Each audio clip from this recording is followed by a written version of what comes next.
기도드리겠습니다. 하나님 아버지, 오늘도 하나님의 말씀을 공부하겠습니다. 성령님께서 인도해 주시옵소서. 예수님의 이름으로 기도드리옵나이다. 아멘. 오늘은 요한 1서입니다. 요한 1서 하면은 딱 떠오르는 성경 구절이 있죠. 하나님은 사랑이시라 라는 것입니다.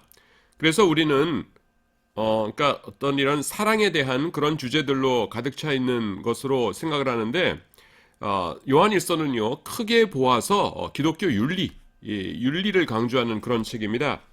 그러니까 우리가 이제 함부로 하는 것이 아니라요, 성경에 그렇게 나와요. 요한 1서 2장 1절에 보시면은 나의 자녀들아 내가 이것을 너희에게 쓰면, 이것이란 게 뭡니까? 요한 1서죠. 쓰는 목적이 뭐냐면은 너희로 죄를 범하지 않게 하려 함이라. 그러니까 기독교인답게 똑바로 살도록 하기 위해서 이거를 쓴다라는 것입니다. 그 윤리적인 것, 그것을 이제 중심으로 해서 다른 논의가 진행되는 것이에요. 그런데요, 이 책은 일반 윤리책하고 좀 다릅니다. 그러니까 일반 윤리책 하면은 뭐를 기대합니까? 어떤 윤리적인 항목들을 쭉 나열하지요. 뭐 질서 지켜라, 뭐 거짓말하지 말아라, 살인하지 말아라, 이런 것인데, 그것이 아니라 기독교인이, 하나님을 믿는 사람들이 윤리적인 사람들일 수밖에 없는 그 원인을 이렇게 설명합니다. 전체적인 그 논리는 아주 단순해요. 첫 번째, 성도 곧 하나님을 믿는 자는 하나님의 계명을 지켜야 한다, 이런 명제가 나옵니다.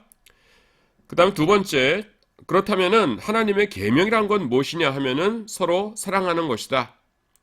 그의 계명은 이것이니 곧 예수님의 이름을 믿고 계명대로 서로 사랑할 것이라, 이렇게 말씀하고요. 그 다음에 그렇다면은 그 계명, 즉 서로 사랑하라는 그 계명은 어떻게 지킬 수 있느냐? 하나님이 우리를 사랑하셨기 때문이다, 이렇게 말씀합니다. 그래서 우리가 사랑함은 그가 먼저 우리를 사랑하셨습니다. 그래서 예수님의 십자가를 알고, 하나님께서 나를 이렇게 사랑하시는구나, 내가 이렇게 엄청난 하나님의 사랑의 대상이구나 하는 것을 확실하게 알면은 그 다음에는 서로 사랑하게 된다. 이런 것이 이제 주제입니다. 요거랑 관련해서 제가 좀 말씀드리고 싶은 것이요. 여러분, 그 와치만니 아시죠? 뭐 그분 신학에 대해서는 여러 가지 이야기들이 많이 있는데요. 그분이 쓴 책 중에 아마 요새도 팔릴 겁니다. 좌행참이라는 그 책이 있어요. 이게 책 제목입니다. 그리스도인의 기본에 대해서 다루고 있는 그 책인데요. 이 단계별입니다. 첫 번째, 두 번째, 세 번째 단계. 근데 첫 번째가 뭐냐면 좌예요, 좌. 앉아서, 이게 앉을 좌자거든요. 앉아서 먼저 하나님께서 나를 얼마나 사랑하시고 구원받았다는 것이 얼마나 엄청난 일이고 하는 것을 확실하게 알란 말입니다. 그 안 다음에 거기 기반해서 그 다음에 행하라는 것이에요. 예수님을 믿은 다음에 곧장 나는 무언가를 해야 돼 라고 하면서 행하려고 하는데 그 이전에 좌부터 먼저 있어야 된다라는 것입니다. 이제 참이라는 것은 이제 그 이후에 점점 더 깊어져 가는 그런 단계를 여기서 말하고 있고요. 그래서 책 제목이 좌행참인데 제일 처음에 강조하는 것이 아무것도 하지 말고 일단 구원에 대해서 좀 확실하게 알아라 라는 것입니다. 이 요한 1서의 주제가 그래요. 자, 다시 논리적으로 말씀드립니다. 하나님의 계명을 지켜야 된다는 것이에요. 계명은 무엇이냐? 서로 사랑하라는 것입니다. 우리가 어떻게 사랑하느냐? 하나님이 우리를 사랑하신 그 사랑을 알아야 된다는 것입니다. 우리가 사랑함은 왜 우리가 사랑할 수 있느냐? 왜 사랑해야 되느냐? 그가 먼저, 하나님께서 먼저 우리를 사랑하셨습니다. 그러니까 그리스도의 사랑을 먼저 알아라. 그리하면은 너희가 사랑을 실천할 수 있고 그것이 하나님의 계명이다라는 것입니다. 그 다음에 하나님은 사랑이시다라는 그 명제에 대해서 제가 좀 설명을 하고 있는데요. 221쪽입니다. 여러분들 책으로 이제 221쪽에 보시면은 저 밑에 사랑은 근본적인 것이다, 이렇게 나타나 있어요. 그래서 하나님은 사랑이시다 이랬거든요. 그러니까 사랑은 하나님이 사랑이시다, 그러니까 하나님은 가장 근본적인 존재이시죠. 그래서 사랑이라는 것은 아주 근본적인 것이다라는 것입니다. 근본적인 것이라는 것이 무슨 뜻일까라는 것을 설명하기 위해서 제가 이 책에서 그 색깔을 예를 듭니다. 우리가 이제 그 어린 시절에 학교에서 저는 고등학교 때 했었는데요. 만세를 20색상환이라는 것이 있었죠. 그래서 동그라미 이렇게 하고서는 그때 어떻게 했었습니까? 이 빨강, 파랑, 노랑. 여기 빨강, 그다음에 여기 파랑, 여기다 노랑 해놓고서는 이 두 가지 섞고 그다음에 요것과 요것 섞어서 또 여기다 놓고 하면서 이렇게 동그랗게 색을 칠했던 기억이 나요. 그래서 다른 색들은요. 이를테면은 뭐 초록색 같으면은 파랑하고 노랑 섞으면은 초록색이 나오죠. 제 기억이 맞다면 그럴 겁니다. 그래서 다른 색들은 요 빨간색, 파랑, 노랑을 적당히 섞어서 이제 그 낼 수가 있는데요. 이 빨강, 파랑, 노랑은 아주 그 근본적인 색이기 때문에 원색이기 때문에 다른 색깔을 섞어서 낼 수가 없어요. 그래서 그 노란 물감 떨어졌다 그러면은 그냥 그 화방에 가서 노란 물감 주세요. 그러고서는 사오는 수밖에 없지요. 이 사랑이라는 게 그렇다는 겁니다. 다른 감정들, 뭐 질투라는 감정, 그러면은 이거는 무엇, 뭐 미움 플러스 그 다음에는 그 성취욕 플러스 어쩌고 하면서 이렇게 분석이 가능해요. 근데 사랑이라는 것은 하나님의 사랑이시기 때문에 가장 근본적인 것이기 때문에 그 사랑보다 더 근본적인 어떤 것으로 분석할 수가 없다는 겁니다. 그래서요 성경에서 이렇게 그 궁극적인 개념들이 있는데 이를테면은 믿음이라는 것, 여기 나온 또 사랑이라는 것, 이런 궁극적인 것들에 대해서 말씀을 할 적에는요, 그 성경에서 명제를 제시를 하질 않아요. 명제를 제시할 수 있다는 건 뭡니까? 어떤 그 단어에 대해서 이거를 명제로서 설명할 수 있다는 건 뭐예요? 이거가 다른 좀 더 근본적인 개념으로 분해될 수 있다, 분석될 수 있다는 것이잖아요. 근데 사랑 자체가 가장 근본적인 것이기 때문에 사랑을 명제로 처리할 수가 없어요. 여기서 말하는 사랑이라는 것은 하나님의 사랑을 말씀하고 있는 것이지 않습니까? 또 믿음이라는 것도 그래요. 그래서 성경에서 어떻게 합니까? 믿음은 히브리서 11장에서 바라는 것들이 실상이고 보지 못하는 것들의 증거니 선진들이 이로써 증거를 얻었느니라 한 다음에 뭐예요? 그 하나님께서 말씀하시는 참된 믿음을 사람이 갖게 되었을 적에 어떤 반응이 나타나는가 하는 것을 이렇게 쭉 예를 들어서 쭉 설명하고 있죠. 누구는 이렇고 아브라함은 어떻고 누구는 어떻고 하면서 그래서 그 사람들의 예를 이렇게 쭉 읽고 있으면은 우리 마음속에 믿음이라는 것이 어떤 것이구나 하면서 이렇게 감이 잡히죠. 그런 식으로 성경은 설명을 하는 것입니다. 또 사랑도 그래요. 그래서 사랑은 뭐다라고 말하는 대신에 우리 고린도전서 13장 사랑장이라고 하지 않습니까? 거기 보시면 어떻게 나요? 사랑은 어렵지 않고 사랑은 온유하며 사랑은 물에 행치 아니하며 하면서 사랑이 우리 속에 들어오면은 하나님의 참 사랑을 우리가 알게 되면은 우리가 어떤 행동을 보이게 되는가, 어떤 반응을 보이게 되는가 하는 것을 쭉 나열하고 있죠. 그런 식으로 설명을 합니다. 요거는 조금 제가 중요한 문제이기 때문에 우리가 지금 이 사랑에 대해서 다루는데 이것뿐만 아니라 다른 문제에서도 중요한 거기 때문에 조금 설명을 하려고 합니다. 어떤 언어에서요, 다른 언어로 번역을 할 때에 이게 딱 맞아떨어지지 않을 때가 있어요. 제가 지금 의자에 앉아 있고요. 앞에는 지금 책상이 이렇게 있어요. 근데 이 책상이라는 것은 쉽습니다. 그냥 책상, 영어의 데스크 이렇게 하면은 머릿속에 떠올리는 개념이 똑같죠. 그런데요, 한 언어에서 다른 언어로 이렇게 정확하게 옮길 수 없는 것들이 있어요. 이를테면은 에스키모들 있지 않습니까? 에스키모들은요, 눈의 종류를 나타내는 거가 수십 가지랍니다. 굉장히 많대요. 그렇겠죠? 1년 내내 눈을 보니까, 물기가 많은 눈, 물기가 적은 눈, 이렇게 휘몰아쳐서 내리는 눈, 아니면 위에서 아래로 직선으로 이렇게 쭉 내리는 눈, 빨리 내리는 눈, 느리게 내리는 눈, 하면서 종류가 그렇게 수십 가지가 된답니다. 그 언어로. 근데 우리말로요, 그 눈 종류 생각해 보세요. 저도 이제 강의 준비하면서 좀 생각해 봤는데, 한방눈, 그 다음에 싸래기 눈, 그 다음에 잘 떠오르는 게 없어요. 여러분들 뭐 떠오르십니까? 한방눈이 내린다, 싸래기 이렇게 막 흩날리는 거, 이런 거 빼놓고는 별로 떠오르는 게 없습니다. 그러니까 우리말로 에스키모들이 쓰는 걸 하려면 어떻게 해야 돼요? 이렇게 쭉 길게 설명을 해야겠죠. 이렇게 여러 가지 단어로 설명을 해야 될 겁니다. 또 우리들은 어때요? 사계절이 뚜렷한 나라이기 때문에 색감을 나타내는 형용사가 굉장히 발달해 있죠. 노랗다 하나만 내보십시오. 샛노랗다, 노랗다, 누르스름하다, 노리끼끼하다, 누르죽죽하다, 누릇누릇하다, 노릇노릇하다, 얼마나 많아요. 누르죽죽이라는 게 있는지 모르겠는데 하여튼 근데 그거를 영어로 하려면 그냥 옐로우죠. 그 옐로우 하나 써놓고서는 그 다음에 앞에다가 무슨 옐로우 이렇게 붙이지 않습니까? 그렇듯이 각 언어마다 특징이 있어요. 그런데 지금요 하나님의 언어가 있어요. 하나님의 언어로서 하나님께서 원하시는 믿음이라는 개념이 있습니다. 그런데 그 인간에게 있는 언어 중에서는 하나님께서 원하시는 하나님께서 가지고 계신 개념으로서의 믿음을 표현할 단어가 없는 거예요. 그래서 헬라어 중에서 제일 비슷한 것을 꼽습니다. 그걸 봤더니 뭐예요? 피스티스라는 것이에요.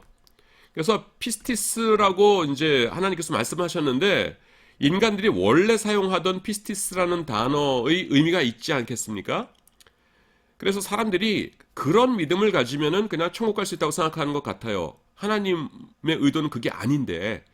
그래서 어떻게 하십니까? 히브리서 11장에서 내가 말하는 믿음을 갖고 있으면은 이런 것들이 나타나는 것이야 라면서 쭉 예를 들어 주십니다. 그러면 쭉 읽으면 어때요? 우리가 갖고 있던 피스티스랑 개념이 다른 거구나. 그러면 이게 뭔데? 글쎄 제일 비슷한 단어는 피스티스인데 딱 맞는 단어는 없네. 개념 잡았어. 이제 대충 알겠다. 이렇게 되는 거죠. 사랑도 마찬가지입니다. 하나님은 사랑이시다. 그래서 사랑 이렇게 하는데 그래도 제일 비슷한 단어가 아가페니까 하나님의 사랑을 아가페라고 그 번역은 하게 하셨어요. 그런데 인간들 사이에 사용하는 아가페와 하나님이 말씀하시는 그 사랑은 다르거든요. 하나님께서 가지고 계신 개념으로서의 사랑은. 그래서 어떻게 하냐면은 야야야 너네들 내가 아가페라고 번역을 해줬다고 그래가지고서는 너네들이 그 문학작품에서 사용했던 그 아가페로 오해하면 안 돼.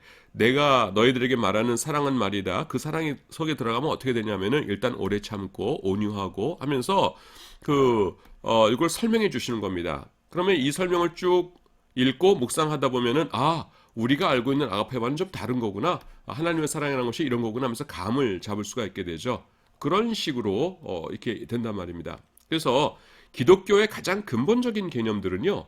하나님께서 이렇게 명제적으로 말씀하시는 대신에 이렇게 성경을 통해서 예를 들도록 이렇게 해주세요. 그래서 여기서 하나님은 사랑이시다라는 것에 대해서 우리가 이해하기 위해서는 이런 관계를 좀 이해할 필요가 있습니다. 그 다음에 222쪽 보시면은 저작권이라고 했는데 이건 뭐냐면은 그 영어의 리더십이라는 것, 오서십이라는 것을 번역한 건데요. 오스가 저자 아닙니까? 여기다 십을 붙여가지고서는 이걸 보통 이제 사전 찾아보면 저작권 그래요. 그러니까 누가 저자냐 하는 것인데 요즘 들어서는 이제 어떤 출판물에 대한 권리를 출판사가 갖느냐, 저자가 갖느냐, 아니면 누구 딴 사람이 갖느냐 할 때 그거를 저작권이라고 그러거든요. 그래서 그냥 제가 작을 빼고 저작권이라고 이제 번역을 했어요. 누가 저자냐 하는 겁니다. 요한 1서는요, 히브리서와 더불어서 저자의 이름이 전혀 등장하지 않는 유일한 서신입니다. 다른 것들은 이제 나오죠. 베드로서에 보시면은 베드로가 쓰셨다 이렇게 나오고, 바울 서신에 보면은 나 바울은 이러면서 이제 그 본인이 바울이라는 걸 밝히고 있는데 요한 1서하고 히브리서에는 이름이 등장하지 않습니다. 그래서 우리가 이제 그 추측을 할 수 있는데요. 외증과 내증을 통해서 추측을 합니다. 외증, 내증이라는 게 뭐냐면은 이 바깥 외자, 안 내자입니다. 자, 어떤 책이 있어요. 어떤 책 자체 내에서 이 책의 저자는 그 아무개다, A다라고 말했으면은 이게 이 책의 저자가 A라는 내증입니다. 책 내에서 말했기 때문에. 근데 이 책에서는 얘기하고 있지 않는데 그 당시에 이 책이 발간되었을 당시에 여러 다른 사람들이 저 책은 A가 썼다, 저 책은 A가 썼다, 저 책은 A가 썼다라고 이렇게 이야기를 했어요. 그러면 이것은 책 외부에 있는 사람들이 증거한 거죠. 그래서 이거를 외증이라고 합니다. 요한 1서는요. 사도 요한이 쓴 것으로 우리가 알고 있는데 그 외증으로 보시자면은 외증은 굉장히 많습니다. 뭐 폴리가, 뭐 파피아스, 그 다음에 무라토리안 단편에도 나오고 이레네우스, 클레멘트, 터술리안 이런 분들의 책에 보면은 요한일서는 사도 요한이 썼다 이렇게 나옵니다. 그 다음에 내증을 보시자면은 조금 전에 말씀드린 대로 이름 자체는 등장하지 않습니다. 요한일서의 저자가 요한이다라는 것은 없는데요. 여기 보시면 1장 1절에서 우리가 들은 바요, 눈으로 본 바요, 자세히 보고 우리의 손으로 만진 바라고 말씀하고 있습니다. 예수님을 손으로 만졌다는 것이에요. 근데 예수님을 손으로 만진 분들은 12제자일, 제자 외에는 별로 없죠. 예, 12제자. 그래서 12제자분의 중에 한 분이시구나. 이렇게 알 수 있는데, 그 다음에 또 뭐라고 말씀하고 있냐면은, 이제 224쪽인데요. 그 서신 속에서 그 독자들한테 자녀들이라고 이야기합니다. 이건 뭐냐 하면은 수신자들에 대한 압도적인 권위를 그 표현하고 있는 것이죠. 그냥 로마서에서 사도 바울이 생전 보지 못한 로마 신자들을 향해서 자녀들아 이렇게 말할 수 없는 것이지 않습니까? 근데 이렇게 자녀들아 라고 하는 것은 엄청난 권위를 가진 것이에요. 그런데 그 당시에 예수님의 제자들 가운데서 그 자녀들아라고 이렇게 권위적으로 말할 수 있는 사람들은 살아 있는 사람은요 그 사도 요한밖에 없었거든요. 그래서 노년에 에베소에 머물면서 이제 교인들을 돌보면서 사도 요한이 썼다라고 하면 가장 설명이 잘 됩니다. 그래서 요한이란 이름 자체는 등장하지 않지만은 이와 같은 여러 가지 것을 정황상 종합해 볼 때 사도 요한이 쓴 것이 거의 확실하다. 우리가 이렇게 봅니다. 그 다음에 227쪽에 보시면은 저작 동기와 배경이라는 것이 있습니다. 그러니까 요한 일서 왜 쓰셨냐 하는 것이죠. 요한 일서 4장 2절에 힌트가 나옵니다. 이로써 너희가 하나님의 영을 알지니 곧 예수 그리스도께서 육체로 오신 것을 시인하는 영마다 하나님께 속한 것이다. 이렇게 말씀합니다. 이게 지금 좀 논쟁의 와중에 나오는 말씀인데요. 그렇기 때문에 그 대적은 누구냐 하면은 영지주의적인 경향을 가진 자들이다라는 것이요.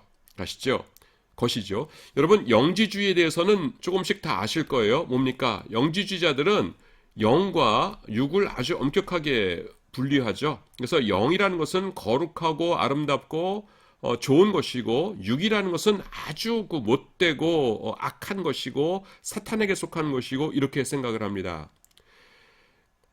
이런 생각을 가지고 있기 때문에 이 사람들은 이제 어떤 그 결론에 도달했냐면은 예수님이 정말로 하나님의 아들이시라면은 육체를 입으셨을 리가 없다는 겁니다. 육은 더러운 것인데 어떻게 신의 아드님께서 육체를 입으시느냐?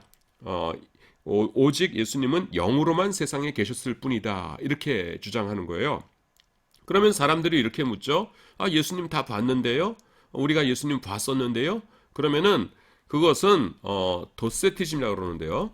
이걸 도세티즘이라고 그러는데 뭐냐면은 가현설이라고 주장합니다. 그러니까 거짓 가짜예요. 거짓으로 나타났을 뿐이다. 그러니까 우리가 쉽게 말해서 이겁니다. 헛개비를 본 것 같은데 이렇게 만지려고 하면은 이렇게 실체가 없죠. 그래서 여기 가현설 나오는데요. 그래서 당신들이 봤다는 것은 그냥 그 헛개비일 뿐이다. 진짜 육체로서의 예수님은 아니다. 이렇게 나오는 것입니다. 그래서 아까 뭐라고 됐어요? 우리가 만진 바요 이렇게 말하죠. 가연설 웃기지 말아라. 내가 보기만 했는 줄 알아? 예수님을 만져본 사람이야 라고 말하고 있죠. 그래서 영지주의에 대해서 이제 그 대적하는 그런 것입니다. 교리적으로는 이제 영지주의에 대해서 대적하는 성격을 띠고 있다라는 것입니다. 그래서 에피소드가 있는데요. 그 케린투스라고 해가지고서는 이단입니다. 그 영지주의자죠.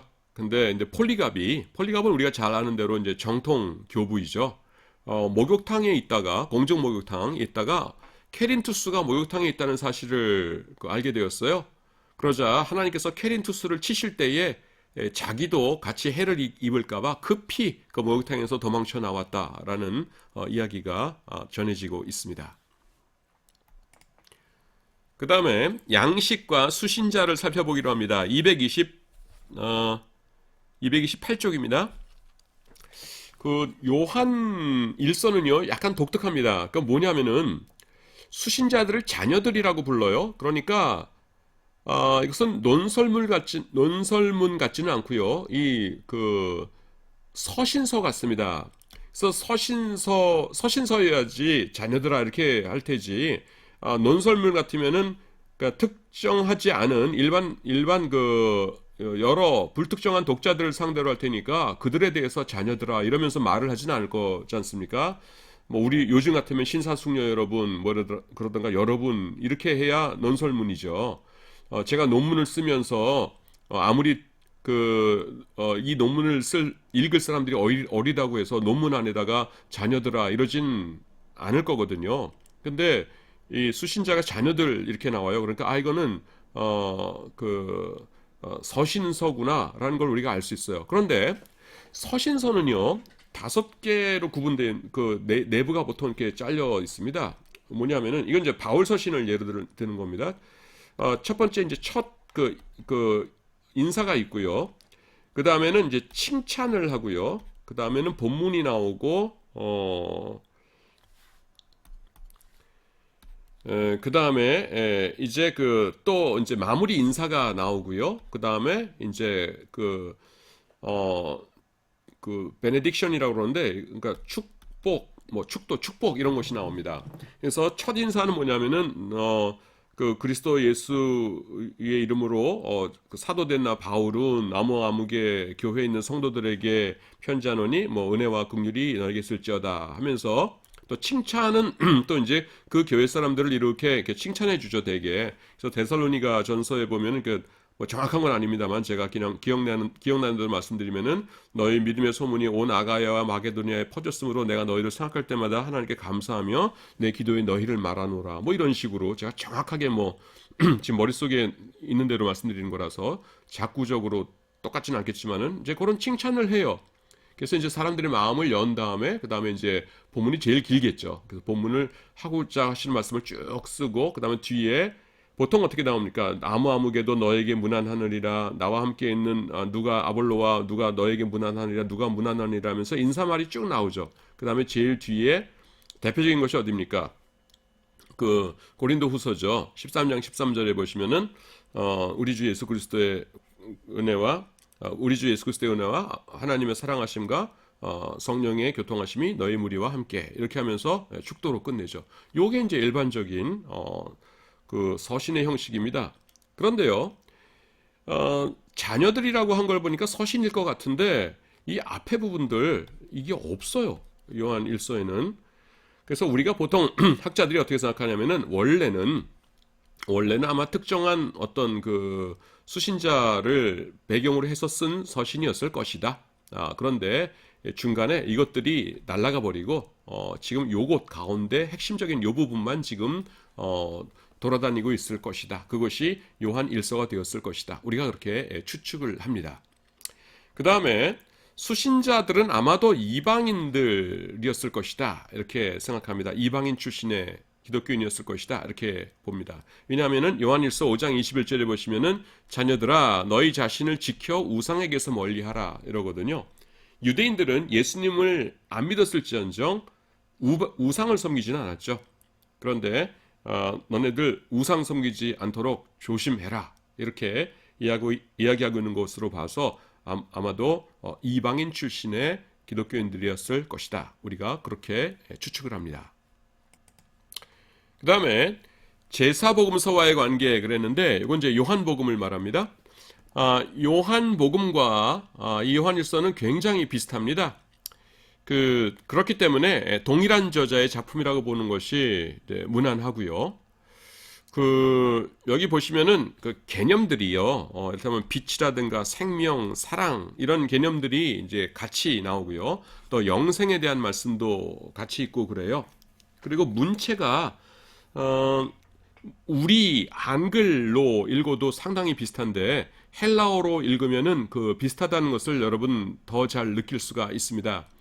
그 보통 이제 헬라어 문법 책을 이제 본 다음에 강독을 시작할 때에 제일 먼저 그 읽으라고 권하는 것이 요한복음이거든요. 근데 저는 개인적으로 학생들에게 이제 요한 1서부터 읽으라 그럽니다. 요한 1서가 요한복음보다도 더 쉬워요.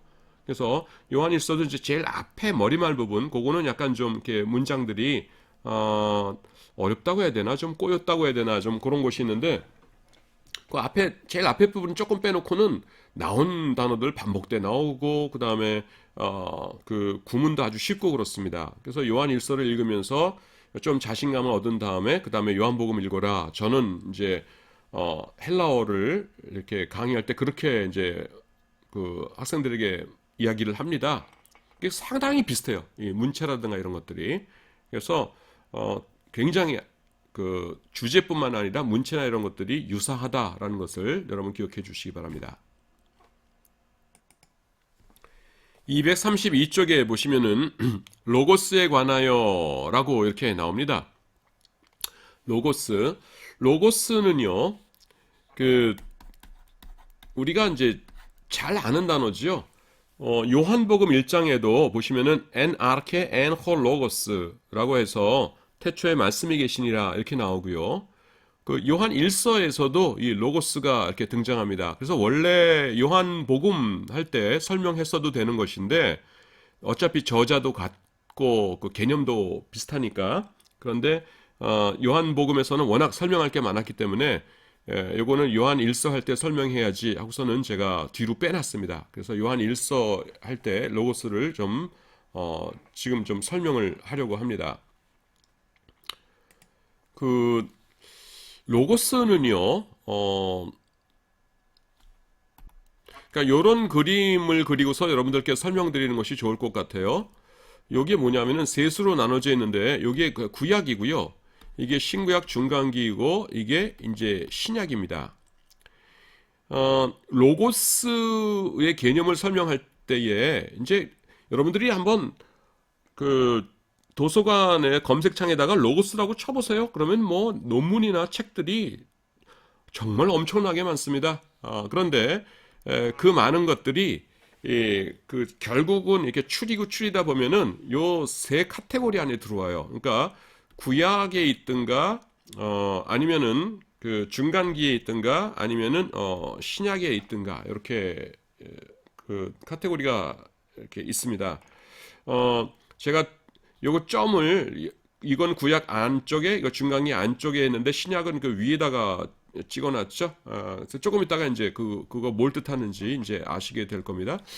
먼저 이걸 1번, 2번, 3번 이렇게 할게요. 1번은 뭐냐면은 로고스가 어디서 온 거냐? 로고스가 그 구약에 있는 것이다 이렇게 보는 겁니다. 그래서 구약에서 보시면은요. 말씀으로 세상을 창조하셨죠. 말씀이 뭡니까?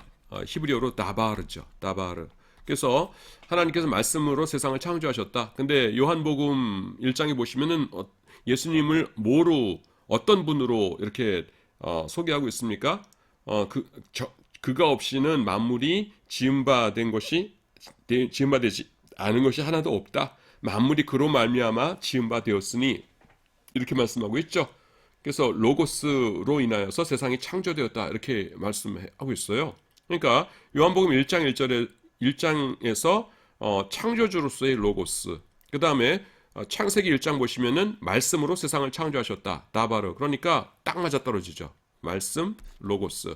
그래서 지금 그 신약에서 로고스라는 단어가 그 그 근원이 어디냐면은 구약의 다바르다 이렇게 보는 것이 1번설이에요. 이건 당연히 정통 기독교인이라면 누구나 다 받아들이는 것이죠. 말씀이 무엇입니까? 말씀이 하신 일이 무엇이죠? 요한복음에서 창조주로 나타나고 계시네요. 창세기 1장에 보니까 말씀으로 세상을 창조하셨다고 되어 있네요. 그러면 이것이 그 요한 문헌에서 요한복음 요한일서에서 말씀하시는 이 말씀이 창조의 근원이신 그 하나님의 말씀 다바르에서 온 것이겠군요. 그렇겠군요. 하면서 뭡니까? 그 누구나 인정할 수 있는 것이죠.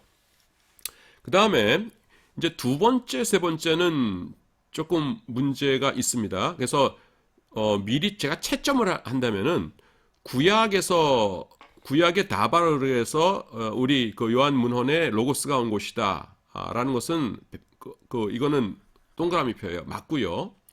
그 다음에 중간기에 대해서 제가 설명하는 것은 X표입니다. 이건 우리가 정통적인 기독교인들은 받아들일 수 없는 이론이에요. 그리고 세 번째 것은 뭐냐면은 세모입니다. 이거는 뭐 100% 이것만 받아들이면 이상하지만은 뭐 그렇다고 해서 굳이 버릴 필요는 없는 그런 것이에요. 자, 요 그 첫 번째 개념은 분명히 아시겠죠? 요한 문헌에서 사용된 로고스는 구약 창세기에 나오는 말씀, 다바르라는 단어에서 온 것이다 라는 것입니다. 당연히 맞는 것이고요. 그러면은 두 번째 것, 우리가 받아들일 수 없는 그 로고스의 기원. 그러니까 지금 뭐 하는 거냐면은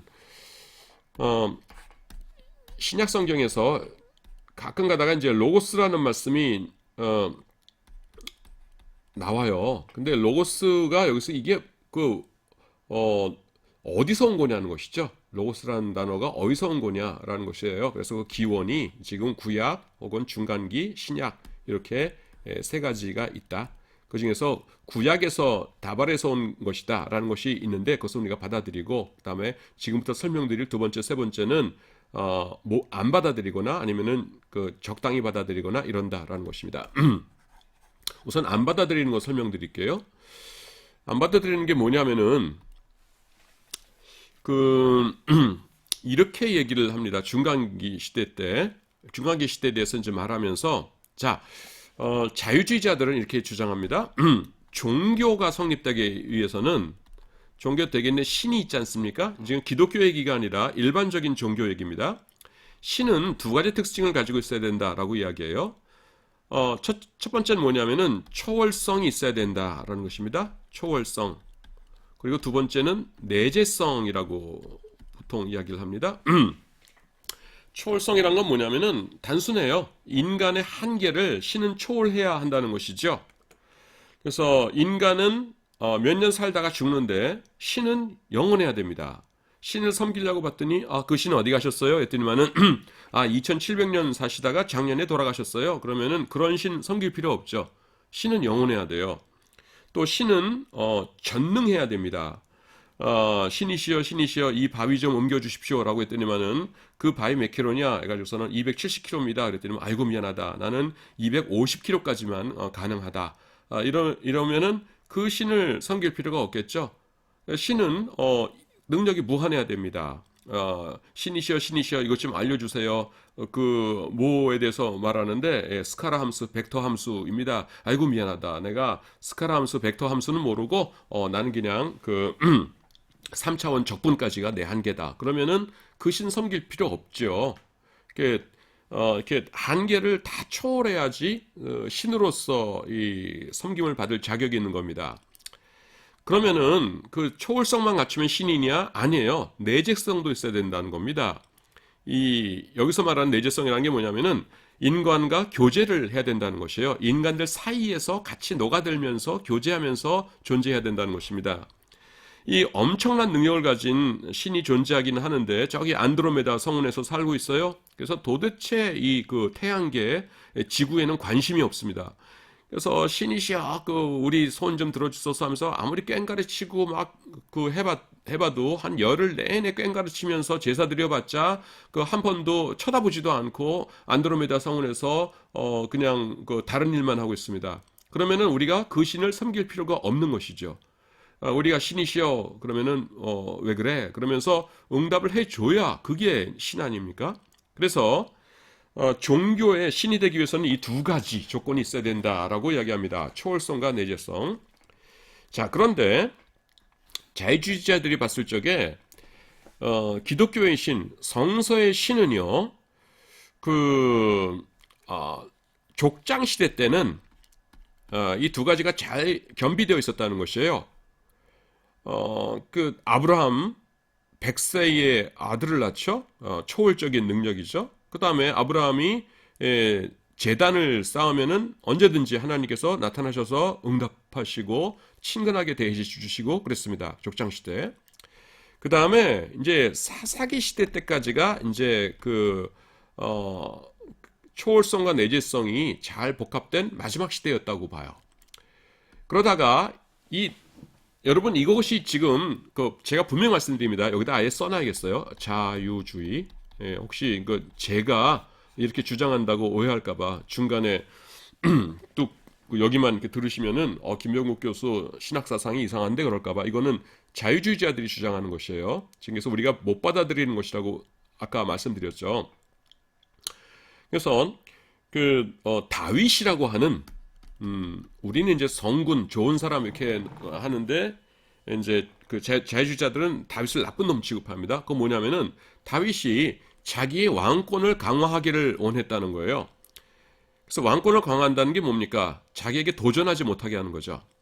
그래서 나는 신에 의해서 택함을 받은 자이다. 그리고 내 후손도 마찬가지다. 그러므로 나 혹은 내 후손들에게 대적하는 것은 하나님께 대적하는 것과 마찬가지이다.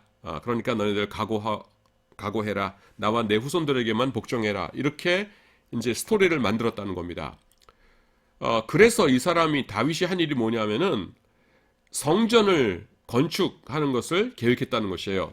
자기 궁전이 있고 자기 옆에다가 이제 성전을 만들고 그러고 이제 사람들이 산당이라고 하는 곳에서 제사를 드리는데 여러 이제 지방에 있는 이제 예배 처소들죠. 이거를 전부 다 없애버렸다는 겁니다. 없애버리고 이제는 1년에 몇 차례씩 내 궁전 옆에 있는 이 성전에 와가서 여기서만 예배를 드려다. 하나님께서는 여기서만 너네들 만나 줄 것이다. 이렇게 했다는 것이에요.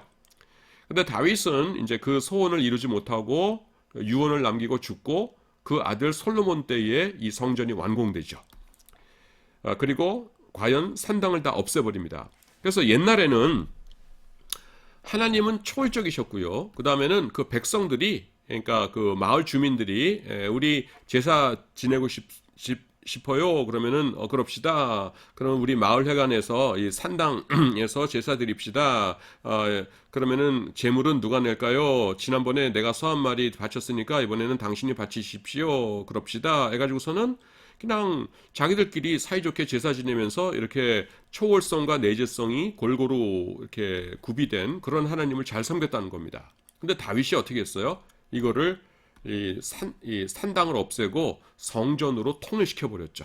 실제로 이제 그거를 실행한 것은 아들 솔로몬이지만 그 다음에 다윗이 한 일이 또 끔찍한 일이 있는데 뭐냐면은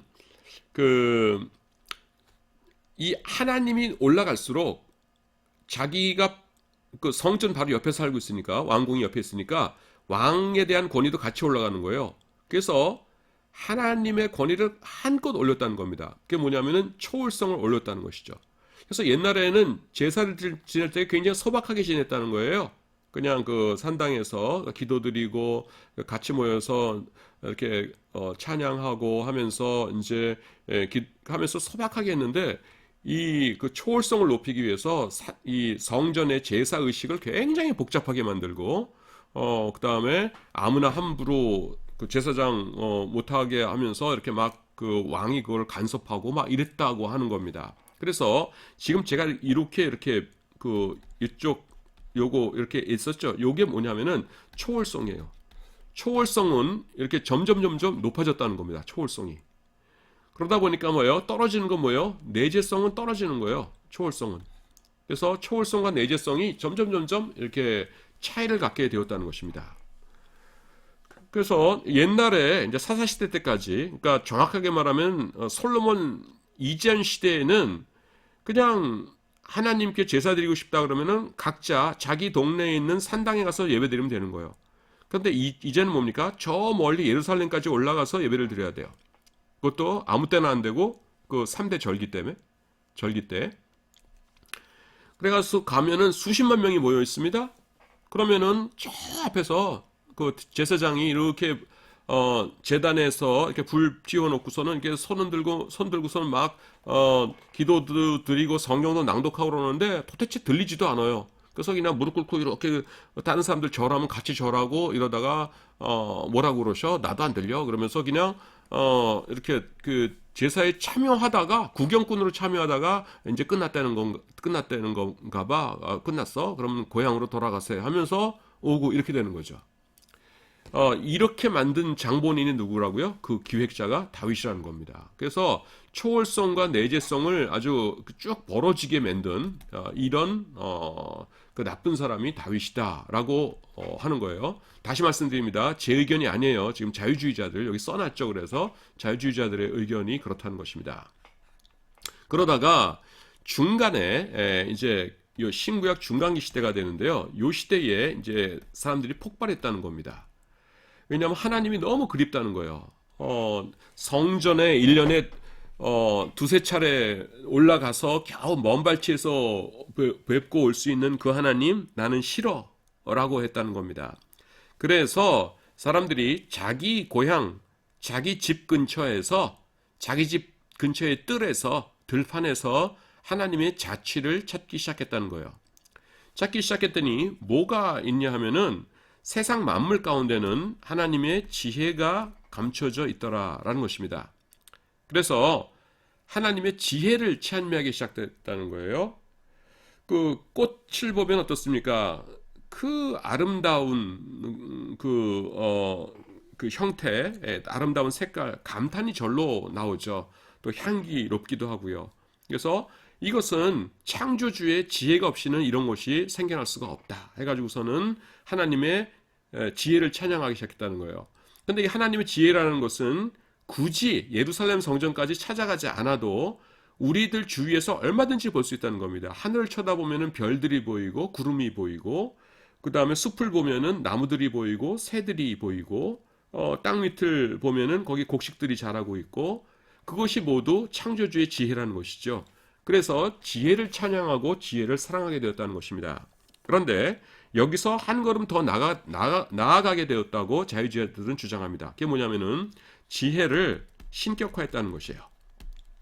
지혜가 원래는 하나님의 속성 가운데 하나인데 우리 사랑이 하나님의 속성이다 그러듯이 지혜가 하나님의 속성 가운데 하나인데 지혜를 신격화, 다시 말해서 의인화했다는 겁니다.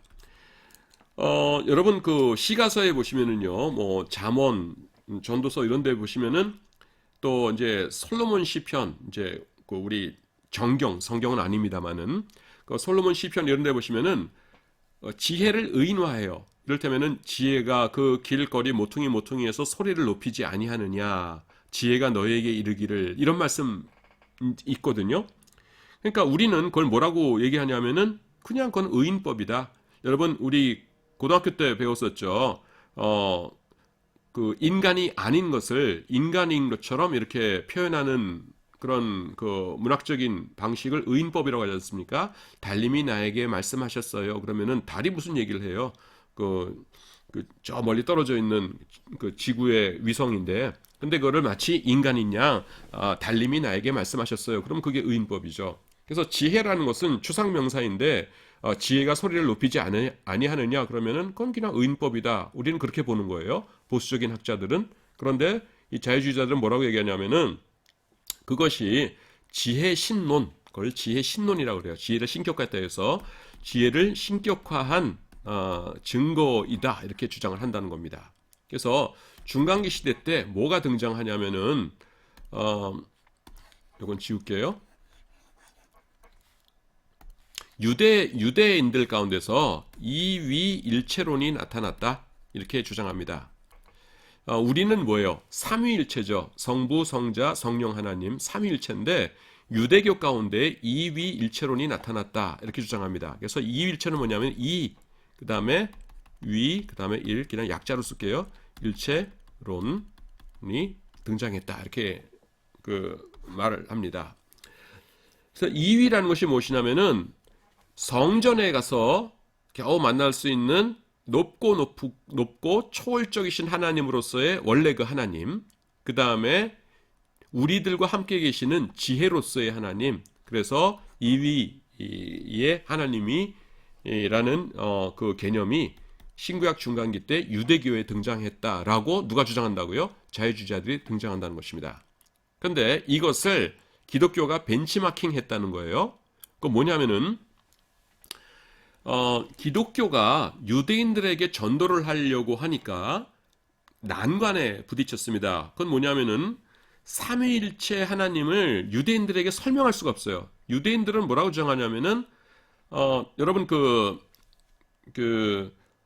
유대인들이 늘 말하는 거가 뭡니까? 우리 하나님은 한 분이시다라고 하는 아도나이 에하드가 하나지 않습니까?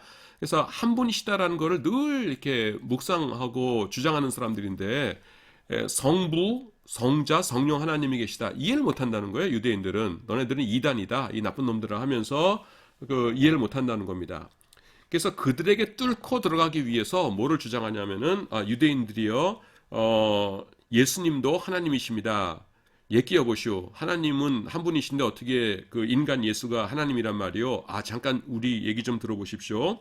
여러분들 그 높고 높으신 하나님을 믿으시지요? 그렇죠. 근데 지혜도 하나님이십니까? 아닙니까? 지혜도 하나님이시죠. 그렇죠. 하나님이시지만 또 지혜도 여러분들 하나님이라고 부르죠. 그럼 하나님이 두 분이십니까? 그건 아니지요. 하나님 한 분이시지만은 그냥 우리도 지혜 하나님이라고 부르죠. 바로 그거랍니다. 우리가 하늘에 계신 우리 하나님, 아버지 하나님이 계시지만은 예수님도 여러분들이 지혜를 하나님이라고 부르듯이 우리도 하나님이라고 부르는 거랍니다. 이렇게 한다는 거예요. 그러니까 유대인들이 그 삼위일체론을 받아들일 수 있는 어떤 그 틀이 프레임이 그 이위일체론으로 구성되어 있었다. 그래서 그들에게 파고들기 위해서 요것을 활용했다라는 것입니다. 그러면 로고스는 뭐냐면은 자 예수님이 바로 지혜입니다라고 얘기하고 싶어요. 사람들에게.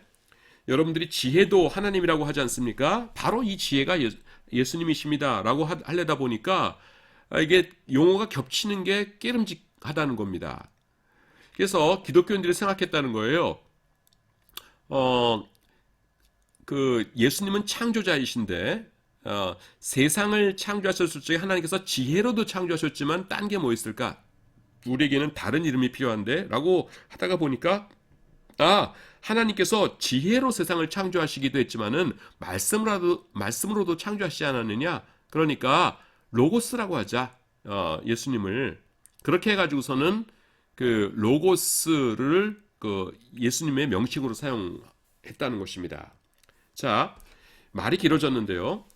그러니까 이 중간기에 로고스란 것이 이제 그러니까 지금 기독교에서 로고스라는 것을 만든 이유가 뭐냐 하면은 지금 요 2번 설에 따르자면은 유대인들 전도를 하기 위해서였다는 것이에요. 근데 유대인들 전도가 무슨 소리냐 하면은 하나님 성부 하나님도 하나님이시고 성자 예수님도 하나님이시다라는 것을 설명하기 위해서 누구에게요? 유대인들에게 설명하기 위해서 그런 걸 만들었다는 겁니다. 그러면서 그 사람들이 가상의 그 어떤 시나리오를 만드는데 유대교는 이와 같이 다윗 이후로 초월성과 내재성이 이렇게 갈라지고 그래서 지혜를 신성화하는 것이 있었고 그래서 이위일체론이 형성되어 있었다. 신구약 중간기 때. 그래서 당신들 이위일체론이 있지 않소.